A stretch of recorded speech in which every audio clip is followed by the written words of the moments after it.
Welcome to Top of the Hill. I'm Nathan Hill. On this episode we talk to Australian-turned-American actor Mr. Martin Copping, an actor with over 40 credits listed on the IMDb, best known for his role in Zombie Hunter.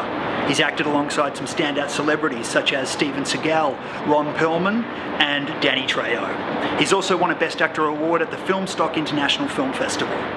Martin, thanks for joining us. No worries, mate. It's a pleasure to see you. Pleasure to see you as always, Australia loves you. We miss you. Thank you. First question I want to ask is about your transition from Oz to LA. Yep. How did it happen? When did you know that you had to go? Probably, I guess, about 7 or 8 years ago. I've been working here for about 15 years and I don't know, I guess things kind of got quiet. I missed out on a couple of big jobs. I was a bit disenchanted with how things were going here. And, through my 20s, I guess I hadn't felt quite ready to, move overseas or even interstate. I just wanted to sort of make my mark here and it didn't happen. I guess I just got fed up and eventually went, the time's come to, to try something different.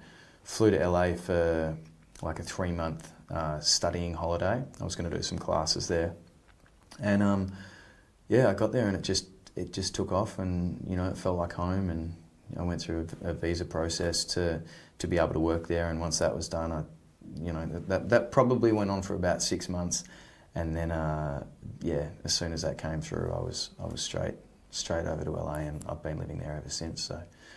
So you had a Melbourne agent, but you also had a manager in Sydney, is that right?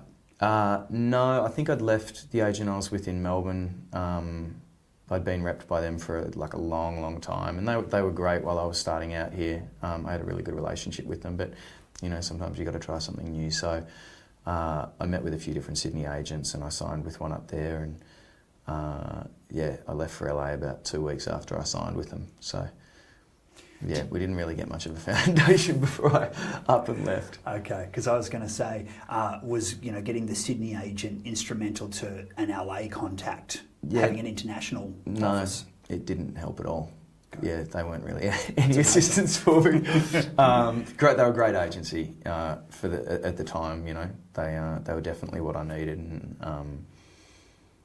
they served their purpose for what we did together, but. When I got to LA, I think I did most of the legwork myself, which is a little bit unusual, but it worked. It worked out for me, and it took a while, but that's amazing. So the dream you had initially, being a Melburnian, the dream to go to LA was your own journey that eventually you basically took heed yourself, and you went to LA on your own bat. To be honest. It hadn't occurred to me. At school, people used to joke about it. I was always into acting, and people used to say Hollywood this or something. But it had never really been a goal.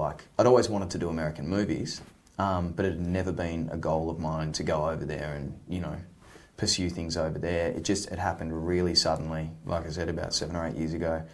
I don't know, when you hit those points in your life and you're like, I've got to do something different.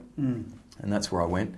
And that, I guess, was where I was meant to be, But it was never, before that, it was never really a conscious decision that I hadn't been strategically planning, I'll, get established in Melbourne and then try and get over there.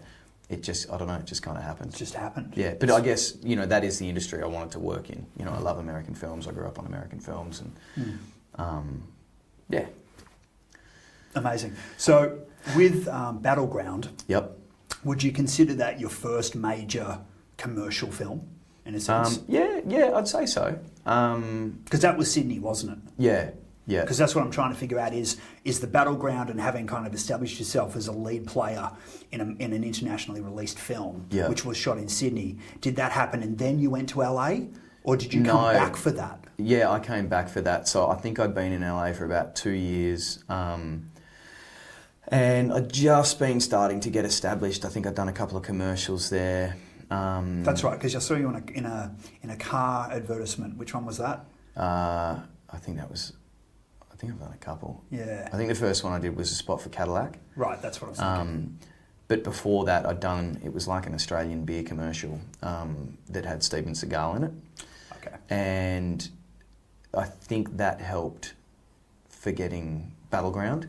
The guys, Johan and Adrian Powers, Johan Earl and Adrian Powers, who were co-directors of it. So they'd seen Sheep Impact? I think so, yeah. Okay. Yeah, they had. So I guess what I'm trying to figure out is, when you went to LA, it seems like Sheep Impact with Sarell was kind of a breakthrough. I mean, yeah, look, it definitely was. It was meant to be a commercial. It turned out being this little short film. But, you know, people know who he is. And it was definitely felt like I was working with a more recognised actor. How did you find Sarell? What was it like when you first met Steven Sarell? What was that like? I loved him. Yeah, he's an interesting guy. He's a very interesting guy, but we got along great. He's got a good sense of humour. I don't think a lot of people get his sense of humour. Mm-hmm. But yeah, we got along great. I mean, we only worked together, I think, for a day. Did you ever talk about martial arts? Because I know you've got a Taekwondo background as well. Yeah, we did. I got him to show me some Aikido. Yeah, he hurt my wrists a fair bit. Wow. But he actually he gave one of my best mates now a hiding.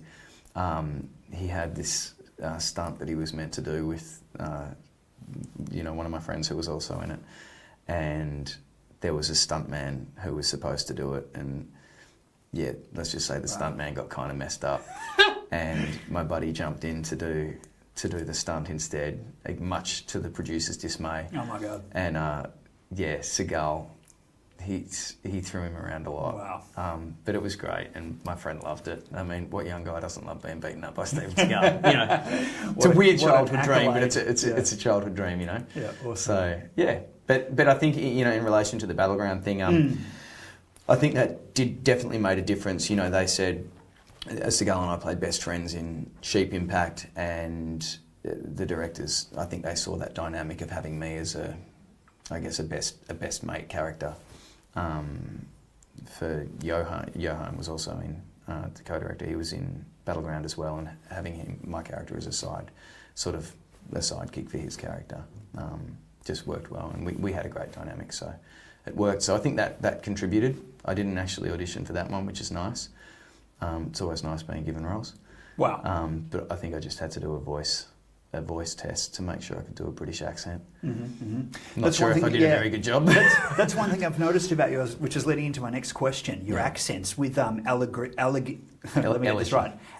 for a Revolutionary. Yeah. And that won. Well, you won Best Actor at Filmstock International Film Festival, which is amazing. Congrats. Oh, cheers, man. I've noticed you're pretty bang on with your accents. I've seen you do American. I've seen you do Irish, Scottish, South African. I have done a lot. I don't know if I'm bang on. I do my best though.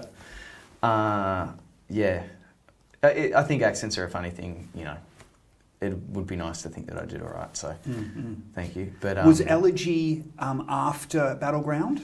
Or was this during your time in LA? Was it around about Sheep Impact time, and then you did Battle? Or was it?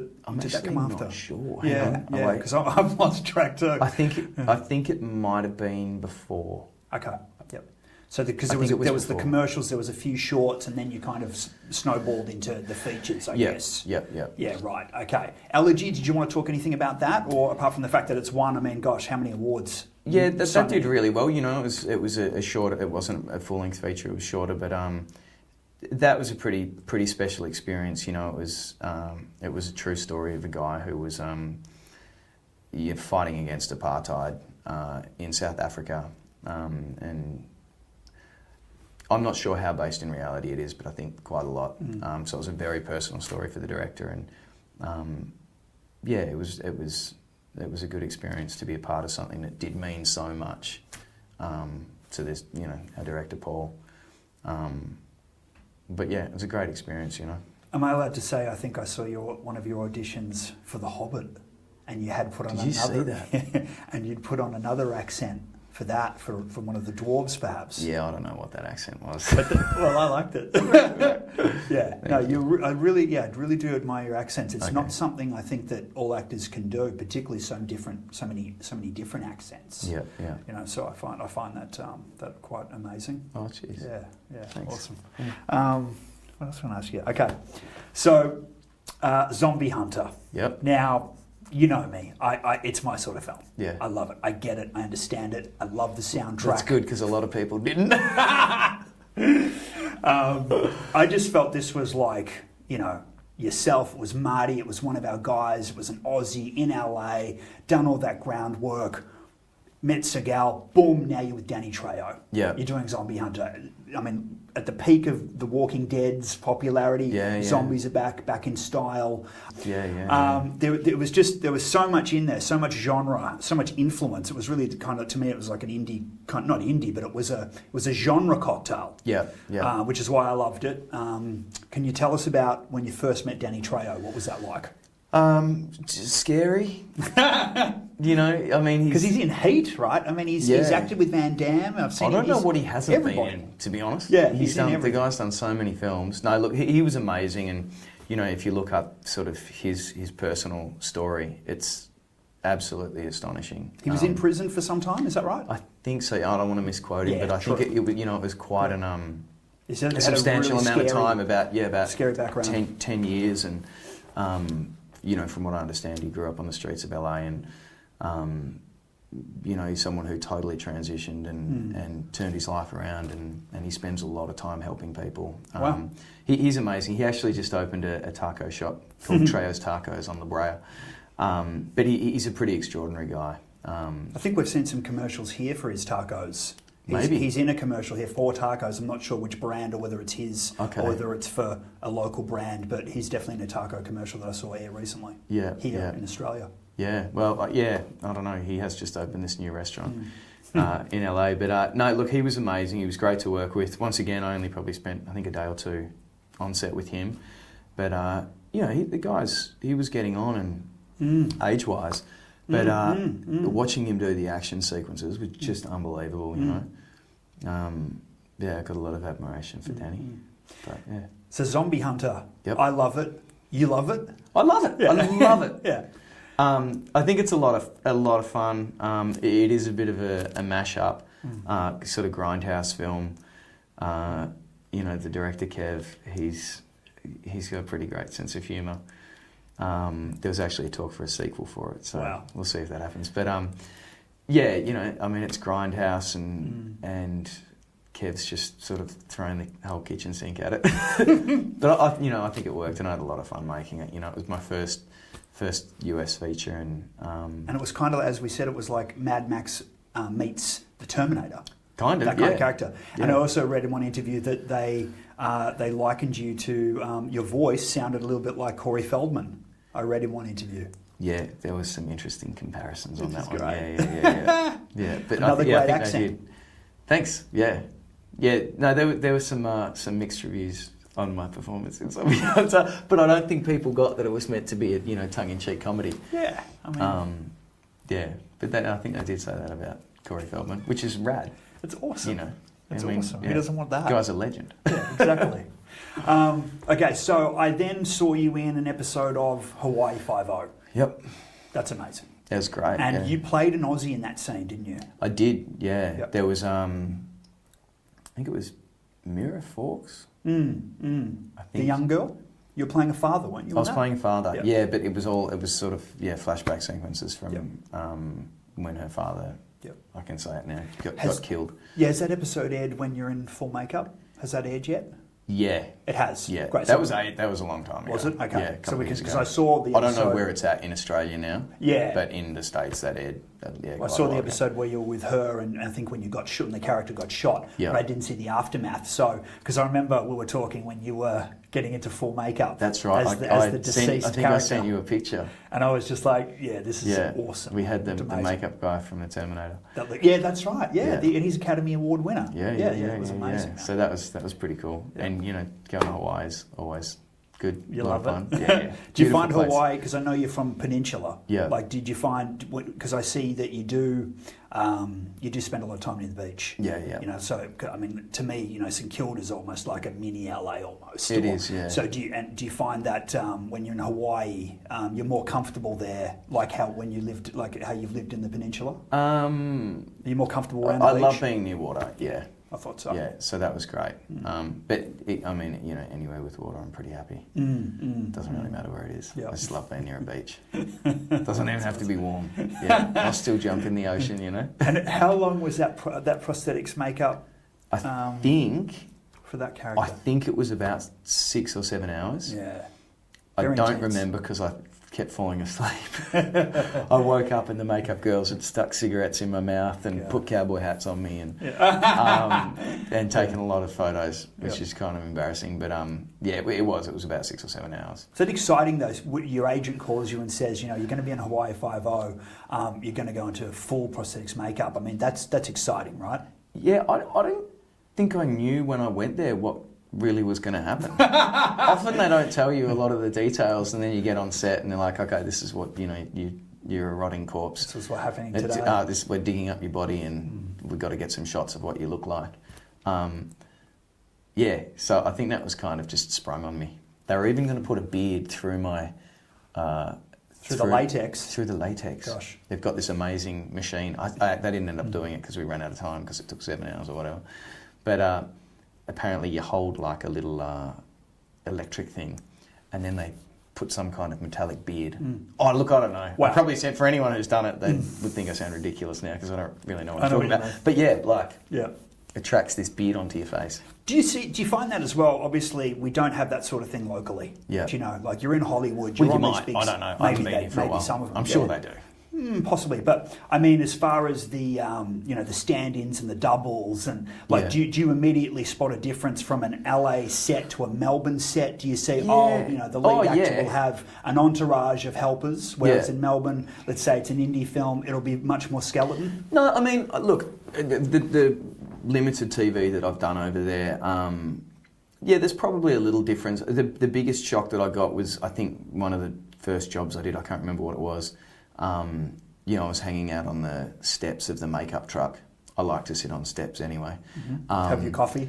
Have my coffee, and an AD came up and she's like, we've got your, what are they called? A green room, or, your own trailer. We've got your trailer. We've got a trailer. Can you go and sit in the trailer? I don't want to sit in a trailer by myself, I'm like, I want to hang out with everyone.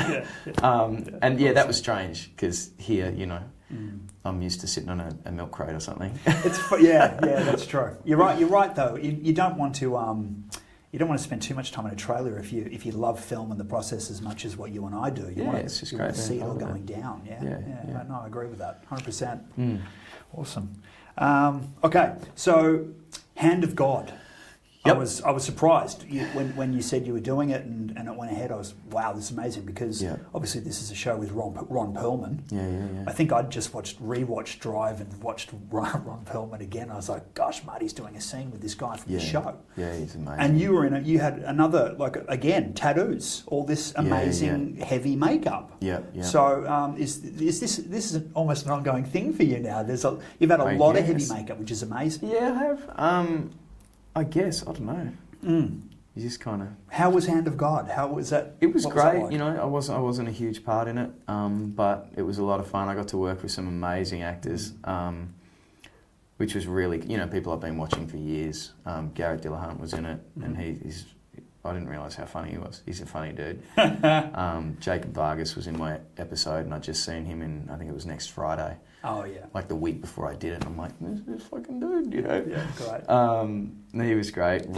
You saw Ron Perlman? I didn't have any scenes with him, but we met in the table read. Massive hands. Yeah, I heard he was a big guy. He guy's like a bear. He's Hellboy, isn't he? He's Hellboy, Yeah, he's like a bear. Gosh. But he was lovely, really friendly. Everyone was amazing. Do you find that in most of the stars or celebrities that you've worked with in LA, they're generally nice people? Yeah, I haven't had, I haven't really ever had any run-ins with anyone since I've been over there. Everyone's been pretty cool. Yep. And do you find that they do love Australians? Yeah. Do you find that you're a bit of a novelty sometimes? They always bitch about us stealing their jobs. All my American actor friends. But no, they do. I mean...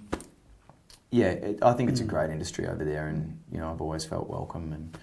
And apart from when they're teasing us for taking their jobs, it's great. Now you came back to Oz, and you did Footballer Wants a Wife. Yeah, which was amazing. Just last year. Yeah, so was that through the Sydney manager agent? No. So a really good friend of mine, Ben Nicholas, he'd been spending some time in LA, and I think he was had a bit of time between auditions, and he was getting itchy feet, and he told me about this concept that he had for this show, and he developed it, and he did an amazing job with it. But he just kept progressing more and more, and he'd always ring me from Australia and give me updates on where it had got, and then he'd bring on a production company, and so you're monitoring the progress and keeping up with it? Yeah, I just, luckily, he always kept me involved with it, and then it got Screen Australia funding, and great. And you were reunited with Brooke, because Brooke Satchwell. Brooke Satchwell, yeah. So I think I'd done a day on Neighbours with her. I'm not even going to tell you how long ago. I'll show my age.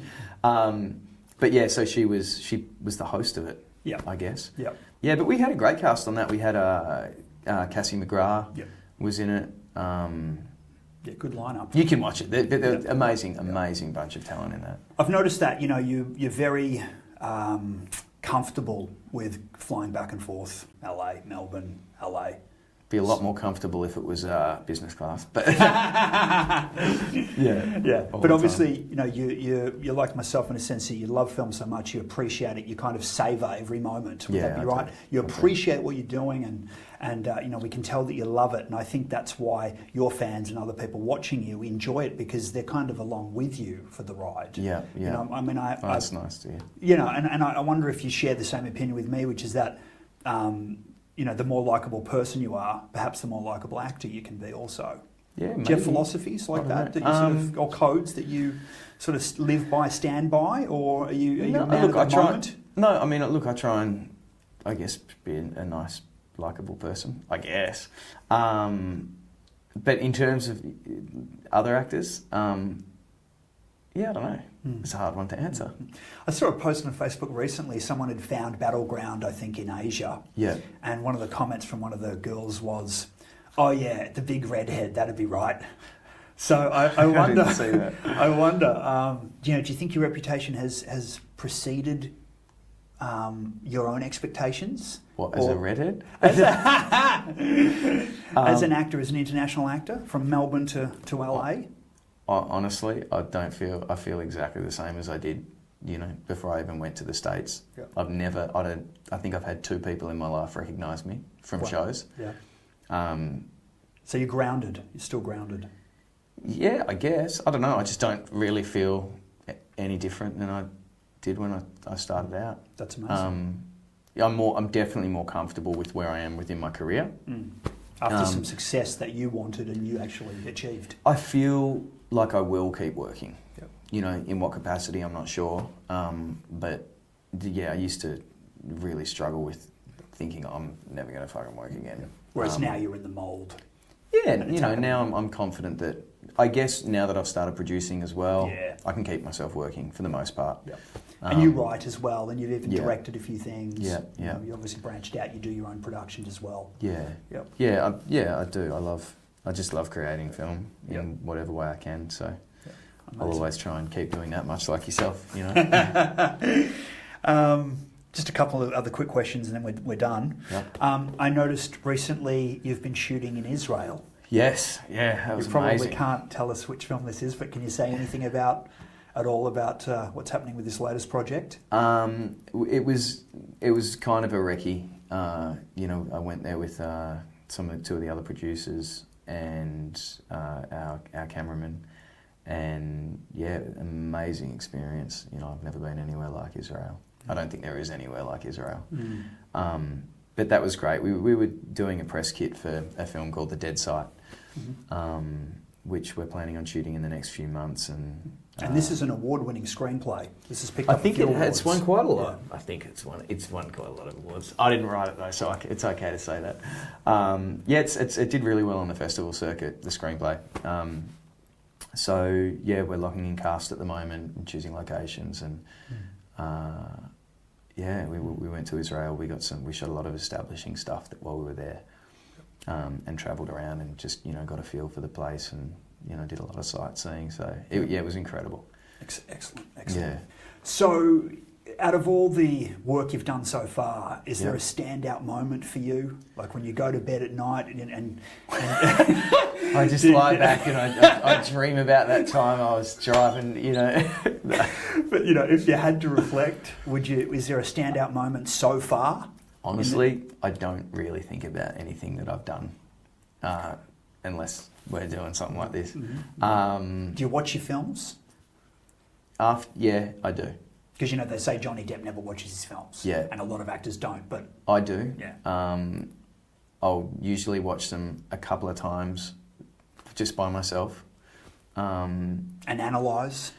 Yeah, I do. I look at my performance and I do analyse it. I look at what I think works, what I think doesn't. Occasionally I see things I like. Usually I want to punch myself in the face. But I think, like any actor, it's probably a vanity thing. Self-critical? Yeah, you just get really self-critical. But I personally think it's important to watch your work and to try and be objective of it. And it's like watching back the split monitor after you do a take. You kind of got to... I think it's Jason Statham or maybe Adam Sandler. They literally watch back every take until they go, oh no, it's that one. Yeah. They kind of know themselves. Yeah, I mean, look, I'd like to think that I can be objective enough to tell if I'm giving an honest performance, or if I'm missing something, or not getting the point that I need to get across in a scene. I think it's important, So I'll usually watch it a couple of times, and then once again I'll never think of it again. Right. Yep. I guess if I do think about anything when I'm going to sleep at night, it's whatever I next want to make. Okay. Think about whatever the next I'm thing. writing or. If I've got a project in pre-production that I'm developing or producing, it's usually at 3 o'clock in the morning. I'll wake up freaking out with amazing ideas or, horrible fears. But I guess if I'm thinking about anything, it's always, the future. And is there a polar opposite to that? Is there a bad experience? Have you had a situation on set where you dreaded it and you thought, God, please help me? Is there ever a negative one? I'm sure I've had them. I think when I was starting out, conflict with... Never really had conflict with cast.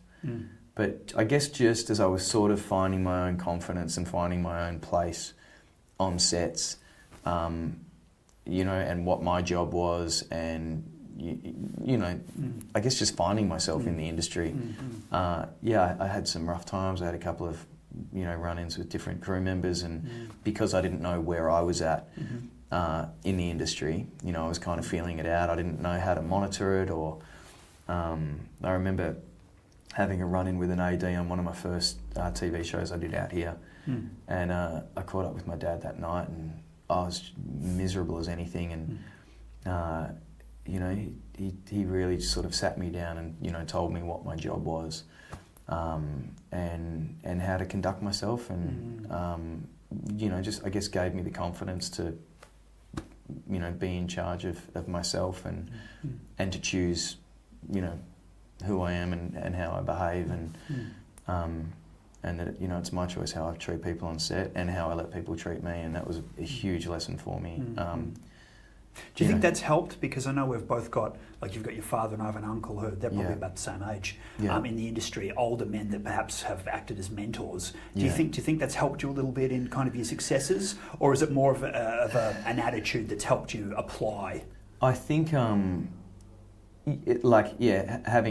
a family in the industries, it must have helped. I don't think he ever went out of his way to groom me in the industry, but both mum and dad have been amazing people and just supported me and just been a really good sort of even keel for me, and a great support network, and that's definitely helped. There's no way I could have done what I've done and got to America and achieved the things that I have without their help. They've just been amazing. So I think a good family can be very, very underestimated. Yeah, I think you're right. Particularly, family in the industry that can understand. Yeah. You know, like what you said. You know, when you're going through the ropes, and it's a very difficult time for a lot of talent. Yeah. And I always get a little bit scared for young talent that say to me, "Oh, I'm off to LA. I'm going to make it," and they're 18. Yeah. And you're like, well, you don't have much life experience yet. You're kind of going over there naked. Yeah. Without family or friends. It's going to be pretty rough. Yeah. As I imagine it would be for any young artist sort of starting out. Yeah. Do you think that helps as well? Because I know Samuel Jackson said he was glad that he kind of made it when he was in his mid-30s. Yeah. Do you find that it makes a difference to be more successful starting out a little bit later than 18, and I'm talking sort of more late 20s into 30s? Is it? Yeah, I think age is a factor. Yeah, I went over there later, and that was definitely better for me.